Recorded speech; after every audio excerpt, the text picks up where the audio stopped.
Hello, my name is Ken, and I want to welcome you back to Deep Waters. This podcast is brought to you by Applied Strengths Ministry, where we believe working together in our strengths is the effect of working out the will and calling of God in our lives. The title of this message is Church Purpose.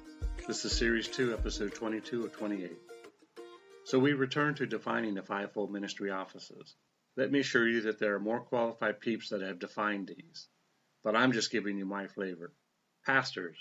Preaching is not teaching, although we can still learn something from it. A pastor is someone with the Father's heart. They touch the brokenhearted, destitute, and poor. They reflect the image of the Father through their serving in that ministry. Their primary focus is on the well-being of the sheep attending the church with an address. He, when effective, touches the heart and brings healing, especially emotional healing, to the downtrodden, to his flock. If he moves primarily into a teaching role, then he has moved away from the hearts of the people. Touchy-touchy, feely-feely. Oh, we need less teachers and more fathers. 1 Corinthians 4:15. Google defines a pastor in the following way. The word pastor derives from the Latin noun pastor, which means shepherd, and is derived from the verb pascere, to lead to pasture, set to grazing, cause to eat.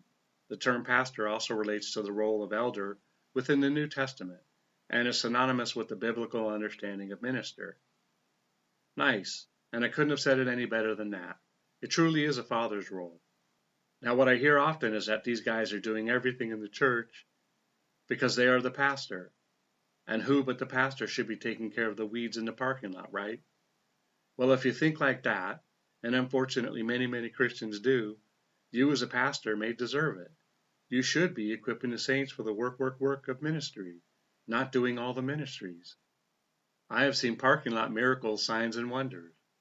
What you do here is take a stopwatch and check out just how fast a parking lot clears after the service.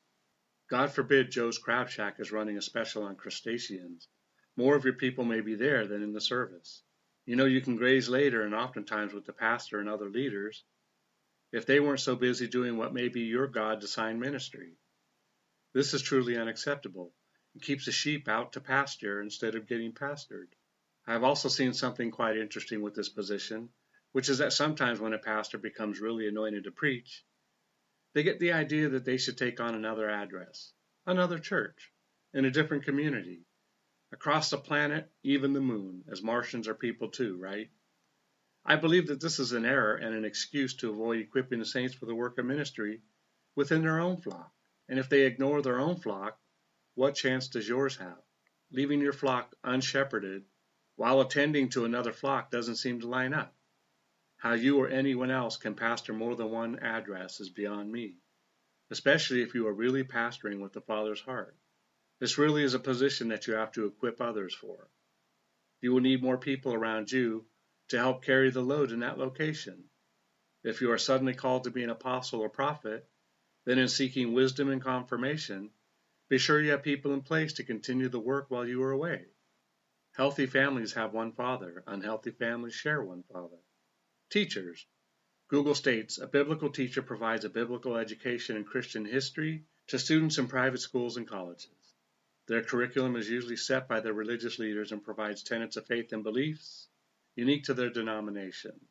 This just proves that Google is not all that and a bag of chips at times. Get it? Computer chips. Chips? Well, anyway, a Bible teacher can also teach on many other things, as he is a teacher called by God. Usually they are a reasonably good story or parable teller. I say this because it has been my experience, as a called teacher, that I also was given the appetite to read books. This is unusually another attribute of a teacher. If you knew me, you would know that my primary personality is green, True Colors International, which is gasoline. It's to get things done quickly and as efficiently as I can, because I like 100 things on my list every day. But I want to complete all of them that day so that I have room for the next day. If you ever taken the StrengthsFinder 2.0 test to identify your talents, then you are on your way to a focused ministry. My primary strength, which is a talent intentionally developed since 1999, is called achiever. This is also a very high energy trait. It is also impressive that the green and achiever strength confirms that this is the case. Well, that and the large amount of things that I like to do in my life every day. So having had a transparent moment, So having had a transparent moment, you can now see the clear irony of God giving me an appetite of all things to read books. Nope, not a downhill skier, running, working on Wall Street, or in the back of a very busy restaurant. Nope, reading. I attribute this to adding an extra set of brakes to a race car. I began reading and tracking what I read since 1997. It was my intention to be at 1,000 books by the close of business 2022. Currently, I'm reading an average of 35.88 books a year, and I haven't quite hit 1,000 books. Impressed? Don't be. It's a call that God has called me into, and thus I responded with all of the enthusiasm my green old self could muster. I can teach on very specific subjects, very deeply, because my reading appetite came with the strategy to study the Word and Christianity.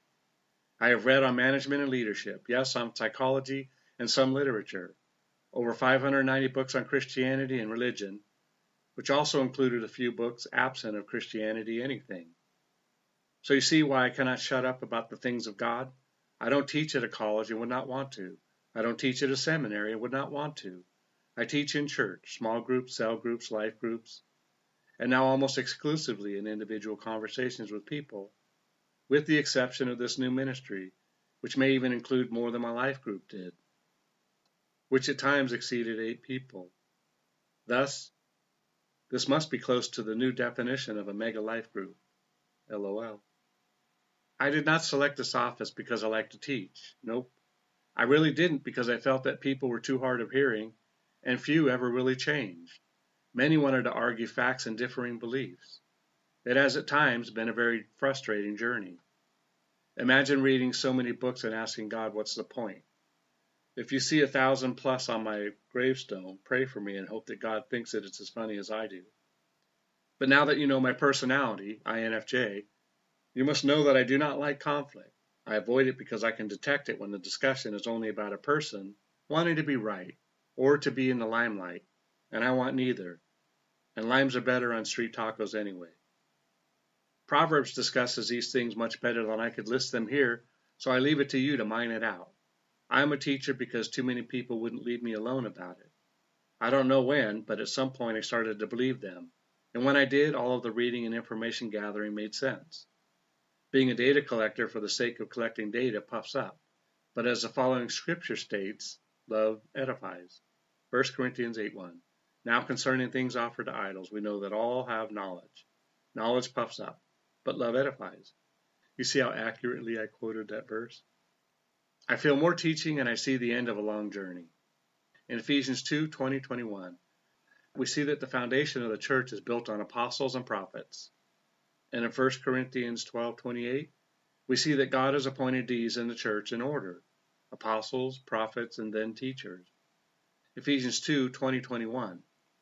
Having been built on the foundation of the apostles and prophets, Jesus Christ himself being the chief cornerstone, in whom the whole building, being fitted together, grows into a holy temple in the Lord. 1 Corinthians 12:28. And God has appointed these in the church: first, apostles; second, prophets; third, teachers; after that, miracles, then gifts of healing, helps, administrations, variety of tongues. This doesn't mean that pastors and evangelists are irrelevant, but it does show the focus on the relevance of those offices mentioned. I bring this up because every church has pastors, some even a whole chain of them, and most of their congregation is taught to fulfill the evangelist role. I am feeling like taking this chain apart because some kickback is sure to follow. 1 Corinthians 2:28. And God has appointed. Why? Of course it's not easy to miss. Perhaps you have heard the phrase appointed and anointed, which I think comes from the verse, is man involved? Yes, but we selected the appointed, not anoint the selected. Well, that's it for this message. Remember, it's not what you find wrong or disagree with regarding these messages, but what you can take away from it. Together we can do more to impact the kingdom than if we work alone. Let's flip the script and kill, steal, and destroy the works of the enemy, and create space for the light of lights to shine through into people's lives. Plant a seed and click on the like and subscribe button. Let's build this ministry together. Thanks, and see you next time in Deep Waters.